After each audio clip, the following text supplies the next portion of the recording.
Hello everyone. Welcome to Development Economics 2, and we have been discussing this topic of trade production pattern and global inequality. We are in the last segment of this whole discussion today. Just a brief roadmap of the whole presentation today. As usual, we'll give a recap of what we have done so far, and then we'll introduce the topic. We are going to have a comprehensive discussion around the relationship between trade in a production pattern and inequality. We have discussed some of these things in bits and parts, but today we are going to bring them all together, and we are going to highlight on this between country inequality from both theoretical perspective, and we'll give some empirical result from some of the empirical studies, and we'll then also talk about within countries inequality, give some theoretical arguments, and provide some literature, empirical literature in this matter. And then we'll talk about especially the idea of wage inequality in the era of trade liberalization, and then we shall conclude. Quickly, to recap. As usual, we have discussed about the importance of trade, the growing concern over inequality, we discussed the linkage, discussed the role of colonialism, the Previs-Singer hypothesis, and then we looked at the whole divergence-convergence debate and the official version of UNCTAD in this regard. Right? Now today we are going to do some of these things which have done before, but we'll bring them all together and make it more comprehensive in nature. So today's learning objectives are as follows.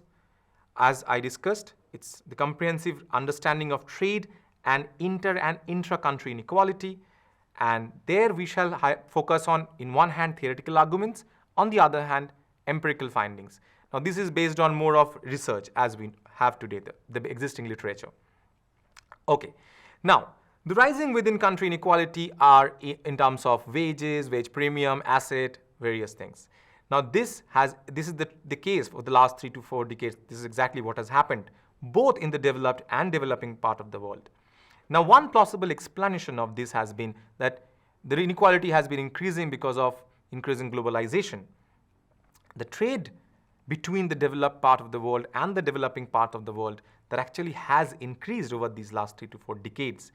And also one of the other things has happened, which is the poles of growth have shifted from the developed part of the world to developing part of the world.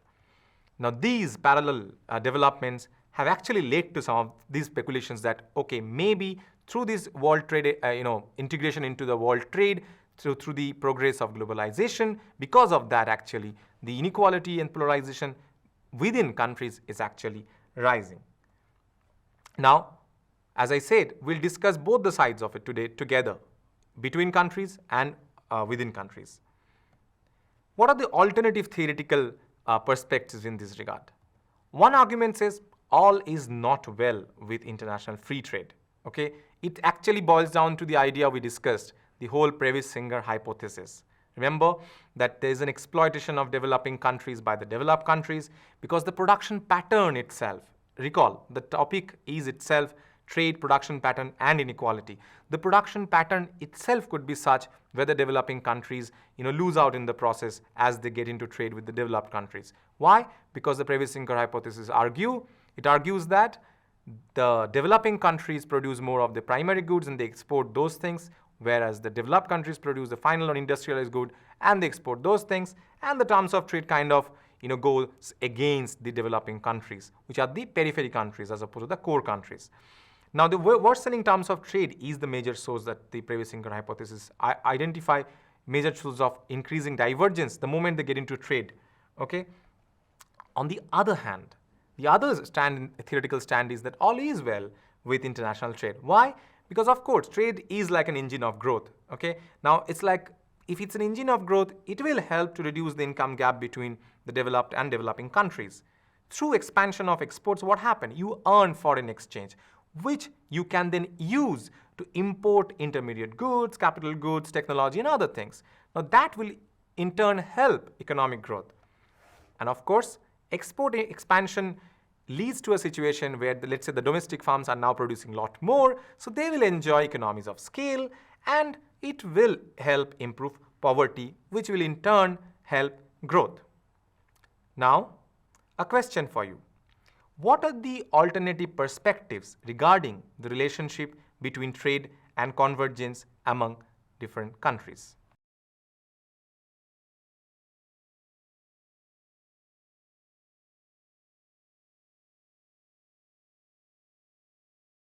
we asked you a question. What are the alternative perspectives regarding the relationship between trade and convergence among countries? Now, this is something we have all just discussed right now, that there are broadly two strands in the literature. One strand argues that the developing countries would lose out in the process as they get into trade with the developed countries. The other strand argues that no, it is actually helpful because trade works as an engine of growth. Through trade you earn foreign exchange. That helps you to import capital goods, intermediate goods, and so on. It also helps you to enjoy the economies of scale and improve your productive capacity. If that is the case, then there will be a closing gap between the developed and developing countries, right? Now, this is as far the theoretical argument goes. Now, what are the empirical findings? Scholars have actually found that per capita growth rate gradually declined in developed countries in the last 3 to 4 decades, while it accelerated in case of developing countries. Now, if that is the case, what we are talking of here is some sort of reversal that is happening. Why? Because, in the decade of earlier, in the decade of 1960s and so on, after that in 1970s and 80s, the income growth of the developing countries actually slowed down compared to the 1960s. So there was a period of growth slowdown. The developed countries went on growing, but then the developing part of the world made a comeback. It grew at a very high rate over the 90s and 2000s. So we are talking about a growth reversal here. So that's exactly what is written on your screen. After a substantial decrease in 1917 to the 80s, GDP per capita growth rate of developing countries began to increase in 90s and remarkably since 2000s actually. By contrast, if you look at the GDP per capita growth rate of the OECD countries, that kind of declined over the period of 1980 and 2014. So two things are happening. In one hand, you have a growth reversal in case of the developing countries. Also in case of the developed countries, because they are also kind of falling growth. They have a high growth and then the falling growth. On the other hand, the developing countries had a comparatively all right growth, and then they fell and then they rose again. Now that's a reversal we are talking about. And as this happens, this rise happens of the developing countries, you actually will see a closing gap between these two. This is something we actually also had discussed in past. This is something that the empirical literature is also identifying.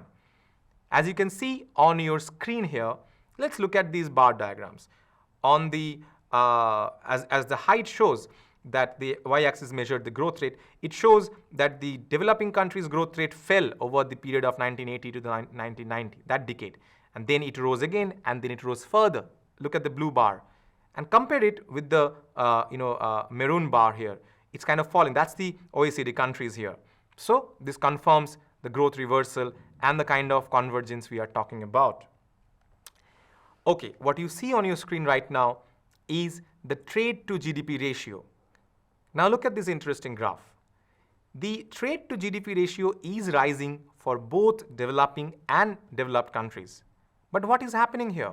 If you take a closer look, look at the period between, let's say, 1960s and mid-1980s. This ratio is comparatively higher for OECD countries as compared to the developing countries, but both are rising.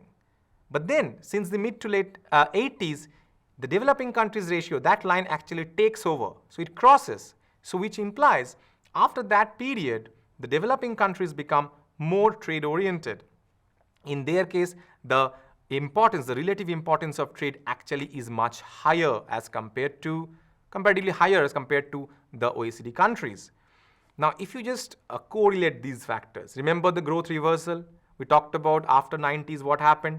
And this is also what we are seeing is that suddenly the trade, the pickup, the trade to GDP ratio rises comparatively as compared to the developed countries. So two things we have to keep in mind. In one hand, the growth reversal is happening for developing countries. On the other hand, this ratio is crossing. These countries are becoming more trade oriented and more as compared to the developed, not just as compared to their own past, but also as compared to the developed countries. Now these two, if you bring these two parallels, you have a story of, okay, does it mean that trade is actually helping the growth and therefore the narrowing down of the income gap? So there is an evidence of declining inequality between countries, between developing and developed countries, especially since 2000s. On the other hand, there is an increasing trend of trade to GDP ratio during this period, something we just discussed. Now, there's a possible argument here. Trade contributed to the rise in per capita GDP growth rate, particularly for developing countries. and that contributed to narrowing down of the gap. Impact of foreign trade, therefore, on the growth is kind of good. That's what it seems like. Now, this whole story that through trade there will be a convergence, relies on a basic structure. We'll just present the structure, which is on your screen, as you can see. Through international trade, if you achieve higher income growth, and if you are comparatively more trade-oriented as compared to the developed part of the world, and if your growth is comparatively higher as compared to the developed part of the world, then there is a possibility of convergence. Now, what we have just presented is a broad visualization, but that's not how economics works. In economics, we need to have more statistical, rigorous analysis, empirical analysis, and that is exactly what we are now taking you all to. We will look at the trade growth relationship now, but more from an empirical perspective, how the empirical studies have argued. Now, this is a standard technique. We do regression in economics, right? So people have done growth regression. They have taken growth as or per capita GDP or growth as the dependent variable or explained variable, and they have taken the initial level of income and trade and other variables as the explanatory variable, and they have found some sort of positive relation between trade and income growth, which means if your trade to GDP ratio rises, your income will grow. So there is an evidence of positive impact, but then critics have identified a typical problem known as the endogeneity problem. Now, what is that? Suppose there are countries whose income is actually high because of factors other than trade, are also those factors are the factors which are also kind of contributing to higher trade. So you understand, we're talking about a third factor which could influence income as well as trade. So this is what creates an endogeneity problem. Now, to address that problem, later scholars have used something known as instrumental variables, but then they have tried to solve this problem. They have also found some positive relation. Sometimes they haven't.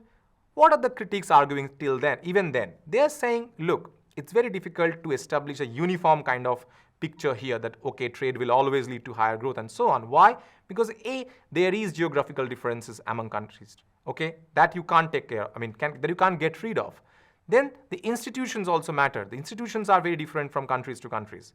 And more importantly, what also scholars have argued, it also depends on the period of analysis you are taking. If your period of analysis is some, you may get a different result. Compared to another period of analysis, you may get a different result.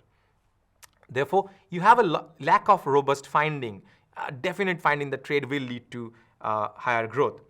However, later also people have started studying this whole question, and some of the factors they've identified that if you really need to get benefit in terms of income growth and so on through trade, through the channel of trade, you also need the other factors, like you need to have deepening financial sector, you need to have high level of education and good governance. Therefore, what they are arguing is the trade alone will not be good enough. You need to have accompanying policies to benefit from the trade. But one thing is very important to understand this whole relationship between trade, growth, and convergence. What is the thing that really becomes important as you get into more international trade? The productivity rise. Now, trade has a productivity enhancing impact. Why? The recent models like that includes heterogeneous firms, the recent trade models which include heterogeneous firms, they also have, the recent studies also use farm level data. They can actually identify the fact that as some of the firms, they become more export oriented, they become more productive. Whether that channelize into a country level productivity growth is a different matter. Why it happens? For example, the moment you get into more exports, you become more export oriented, there is a productivity improvement of the exporting firms. There's a very interesting term known as learning by exporting effect. Okay, this way you actually improve your productivity as you learn from the very process. Also, the sources of improvement can be, as we argued before also, there's an economies of scale. You can also, acquire better capital goods through your imports, which can help improve your own productivity. Okay, now it's your turn. Look at this question. What does the empirical literature suggest about the relationship between trade and income growth?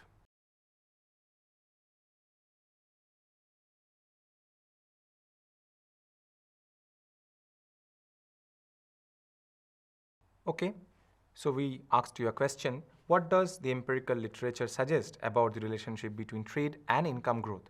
Now, if you have followed the discussion we just had, you'll understand that this is this is not an easy question to answer because there are all kinds of evidences.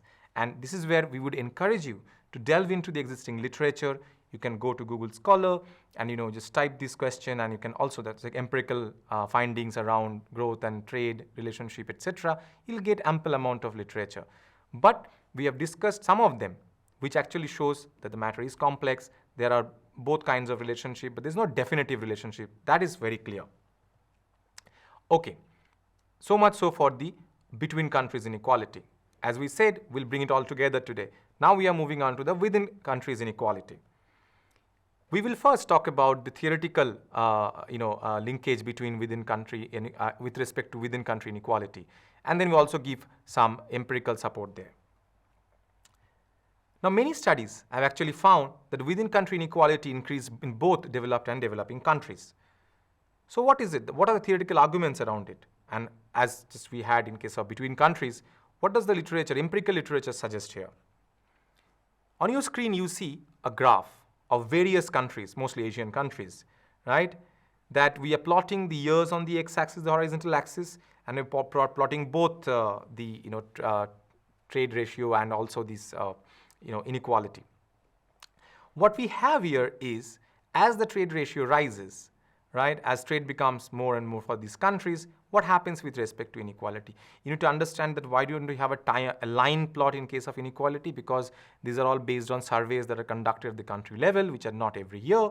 So there are different points as opposed to every year.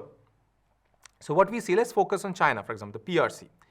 This trade ratio rises, and then you have the rising inequality here, right?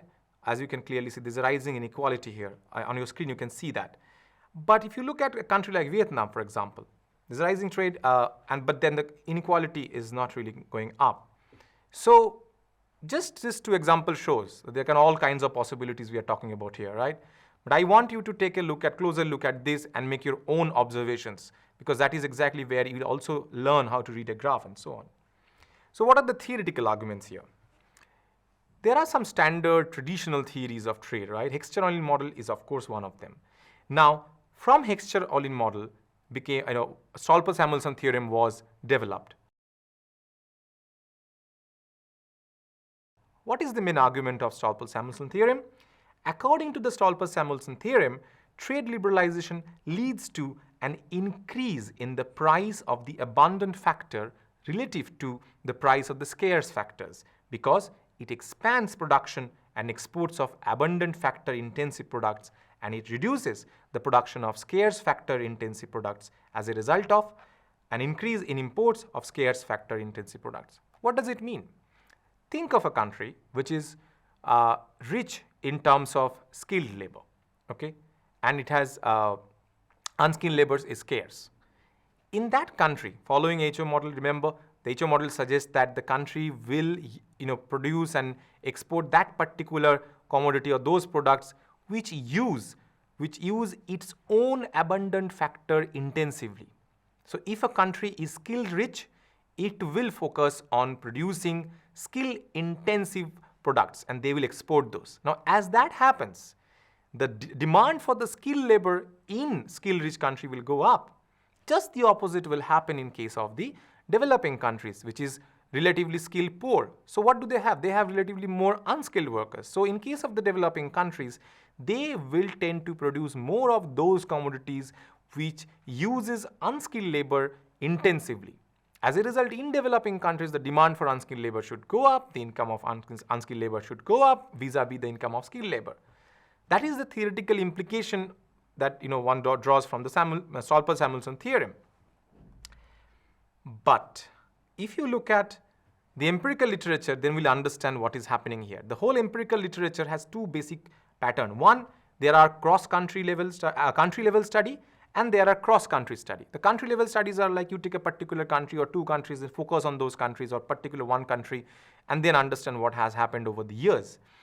Now, once that country level studies are considered and that literature suggests that these findings actually contradict with the claim of the Stolper-Samuelson theorem. So what you have is that no, it need not be the case. Even in case of developing countries, the inequality may actually go up. Actually, it may so happen that in case of developing countries which are skill poor, the demand for skilled worker actually can go up. We'll just explain something later which will tell us why is the case. Okay. Now, other factors which have also been identified as a problem. A main problem is that there is a constrained labor mobility which restricts the intersectoral reallocation of labor. Okay, the laborer may not easily move from the less productive to more productive sector and so on and so forth. Okay, so that was broadly the country level studies finding. Now let's look at the cross country study. Now, of course, there are different hypotheses that people have tested. One hypothesis is that through trade, there's an increase in overall inequality, which people could not find much of a support.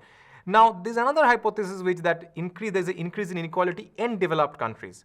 This has found some mixed results. Yes, there are cases where you have found that yes, it does happen, but there are cases where it doesn't. But then one of the factors that have received comparatively more support is the factor endowment of liberalizing countries. Now, that is where you have received a comparatively more empirical supports. So, for example, depending on the human capital of a particular country which is liberalizing itself. There are also other studies which have identified the following factors. A, that there is an increasing inequality, but that increasing inequality is more specific to the upper segment of the distribution. Then there is a trade liberalization. There's a fact that trade liberalization may reduce inequality, but financial openness actually may increase inequality, especially for the developed countries. Now, the overall impact of these two, the trade liberalization and financial openness, then depend what will happen, but then that could be different for developed countries compared to developing countries. Now, the other argument people have found, the other findings is that tariff reduction also leads to inequality reduction. FDI, which is a very important thing in case of trade liberalization. There's a foreign direct investment. The foreign direct investment, let's say, goes to a country, but then it wants itself to be invested in, let's say, high-skilled sector. That will lead to increasing demand for high-skilled workers, and that will lead to increasing income gap. Of course, through trade, we have also discussed, it becomes easier to import better technologies. So technology actually goes into different countries. It flows from country to country. Now, that also has its other effect, which is the rising inequality. Technology can actually lead to, technological progress can lead to increasing inequality. Okay, now it's your turn. If FDI is concentrated in high-skilled sectors, what can be its implication for within-country inequality?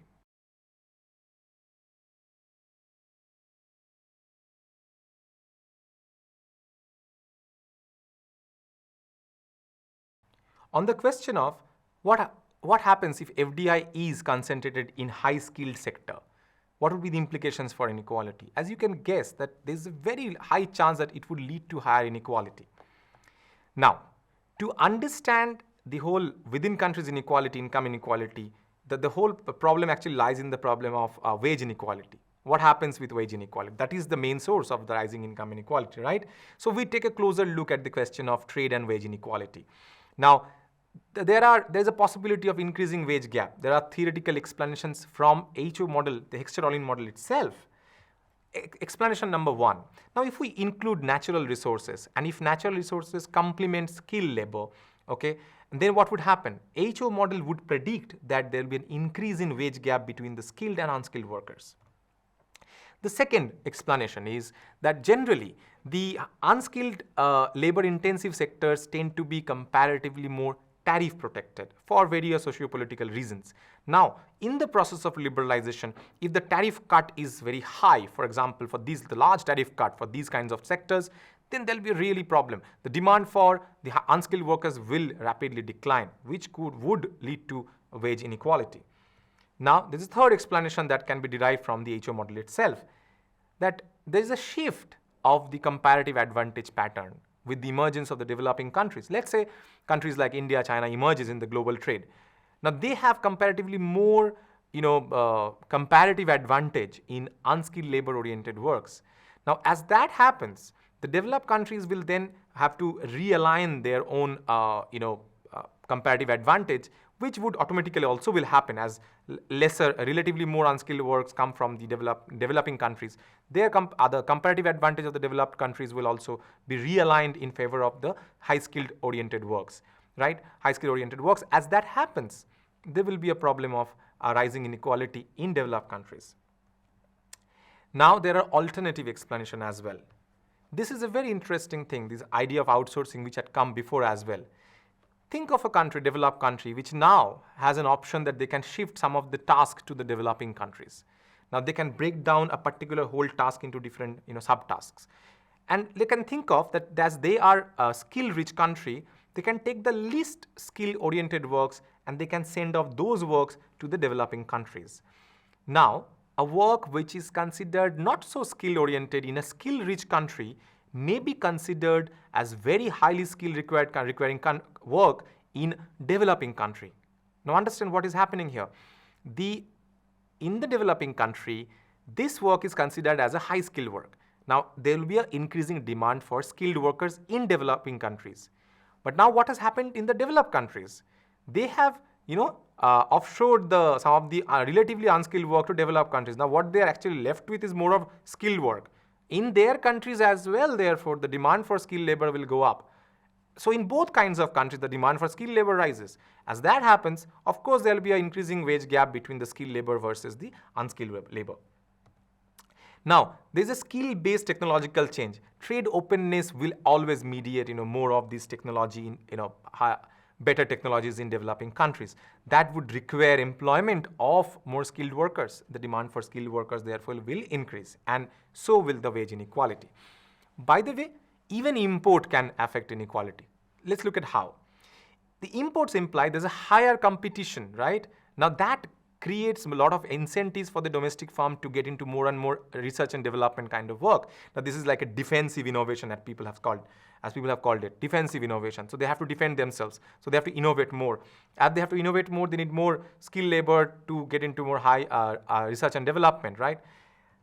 Similarly, imports of relatively cheaper machinery or other capital goods that are now complementary to skilled workers. That is also easily possible. Now, if you have skilled worker, but if you get easy import of better technology, good for you. But what is happening here as a result? The wage inequality is rising. The gap between skilled and unskilled is rising. There's also a huge literature in this regard, which you can also explore. So we have also provided the summary of the entire discussion here on one particular slide on your screen.